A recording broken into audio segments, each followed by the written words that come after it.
Good evening, my dear students. I am Mrs. Parvati, Holy Hearts Educational Academy, Raipur, Chhattisgarh. Today I am with the topic motion of charged particle in uniform electric field. When a charged particle is placed in uniform electric field, what is the path it takes under the influence of electric field? That we are going to study now. Okay, let us consider a charged particle of charge q and mass m enters into the uniform electric field. How do you create an uniform electric field? One is positive plate, another is negative charge plate here. In between there is a uniform electric field here. So when it enters into the uniform electric field, what happens? What is the path taken by the charged particle in the uniform electric field? That we are going to find out. If the electric field is absent, it would have gone straight directly without any deviation. But if electric field is switched on, then what happens? The path taken by the charged particle in the uniform electric field is a parabolic path. It takes a parabolic path that mathematically we are going to prove it now here. So for that, consider a charged particle in uniform electric field of mass m enters into the uniform electric field. See here, a charged particle of charge q and mass m just entered into uniform electric field. This is plus and this is minus. So the electric field is like this, plus to minus, right? So when it enters into that, suppose if the field is absent, directly it would have gone and on the screen we get the scintillation, charged particle just. But if the electric field is supplied, then the path is curved. A parabolic path it will take. For that, the force experienced by the charged particle is QE, you know that, Q into E. But what is the force? Mass into acceleration. So mass into acceleration is equal to QE, or acceleration of the particle is F by m, that is QE by m. With this acceleration, it moves inside the electric field till here by taking the displacement along y direction with the displacement y. Okay, what is the distance covered by the particle in the electric field? X. From here to here it is x. In how much time? T seconds. Right? So then what will happen? T is equal to x by v, distance by with a velocity v if it moves. X by v is the velocity. Okay. We know the second equation of motion. S is equal to ut plus half at square. What is S here? Displacement y is equal to initial velocity is 0. 0 into t plus half into a. What is a? Acceleration QE by m into t square, where t is equal to x by v. X by v here. So that's why we have substituted here x by v. Then we got the answer half QE by mv square into x square. The whole term in the bracket is constant. Charge is constant, E is constant field is supplied, m is constant mass, and v is constant velocity here, uniform velocity. So that is why v is also constant. So this formula is y is proportional to x square, or x square is equal to, or y is equal to some k dash constant into x square, or x square is equal to constant into y. It is in the form of x square is equal to ky.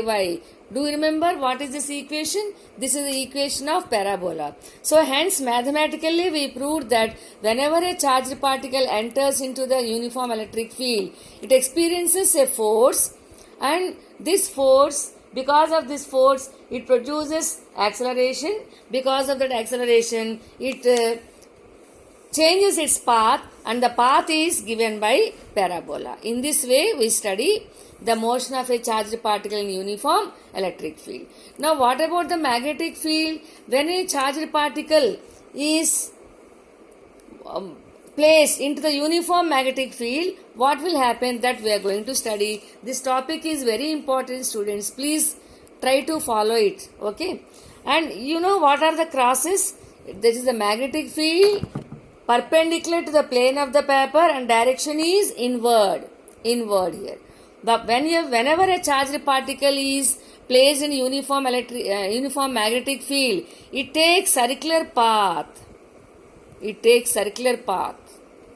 Okay, continuously it is taking the circular path with a frequency nu and time period capital T, and omega is angular frequency. All these things we are going to find out now. Okay, so let us study first of all. This is uniform magnetic field, equidistant and parallel lines, B. Okay, now there is 3 coordinate system x, y and z, right? The particle enters with a velocity v here, making an angle theta with the x-axis. Okay, this v can be resolved into 2 components. One is v cos theta and another is v sin theta. This v cos theta, let us take it as v1 and v sin theta as v2, perpendicular component. So what about the force experienced by the charged particle along x direction? Is Lorentz force is given by F is equal to Q into V1 into B sin theta. Q into V1 cross B. That is V1 B sin theta. Can you tell me what is the value of angle between the value of V1 and B? This is V1 and this is B. What is the angle between these two? 0. That's why I have written here 0. Sin 0 is 0. Okay, so no force is exerted by the charged particle when it moves along x direction. Means it moves with constant velocity v1, which is equal to v cos theta. Linear path it covers. Got it?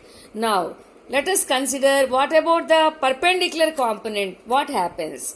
The velocity is v2 is perpendicular along y direction. You know that. And what is the F value Lorentz force? F is equal to Q into V2 cross B.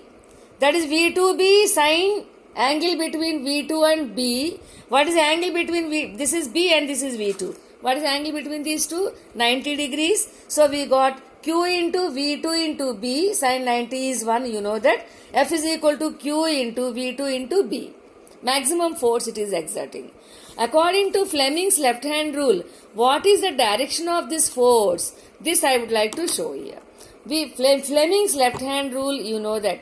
What is it? Stretch your forefinger, that is index finger, and central finger and thumb in such a way that they are perpendicular to each other. Then what happens? The force. You see here, this is velocity, middle finger, and see my thumb. Where is it? It is just inward. So the force acting inward, perpendicular to the plane of the paper, but it is always inward. But you know that V2 is constant, the magnitude of V2 is constant. So the direction keeps on changing. It's clear.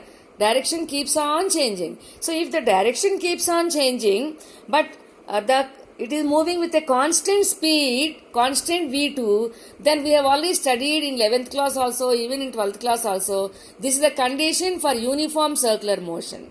Isn't it? When a particle moves with constant speed and changes its direction every point, it moves uniform circular motion or circular motion. Right? So that is why the charged particle moves in a circular path. Always the direction changes, but the velocity is, the magnitude of the velocity V2 is constant here. That is why it keeps on moving in a spiral way. Why it is moving ahead? Because don't ignore along the x direction, the velocity V1 we can't ignore. It is moving. It is moving along x direction also, and it is moving circular path perpendicular to the plane, perpendicular to the magnetic field here. So that is why whenever a charged particle moves in uniform magnetic field, it covers circular path. Okay, because of we cannot violate the rule, Fleming's left hand rule, right? The direction must be always inward and the velocity is constant. So it takes circular path. Helical path we can call it as, because the linear path is provided by the velocity component V1, and the circular path is provided by the V2 here. That is why it moves in a circular path here. So whenever a charged particle is placed into uniform magnetic field, it moves in a circular path. And in continuation with the derivation and all, in the next class, in the next episode, I will teach. Okay, children, see you. Bye bye.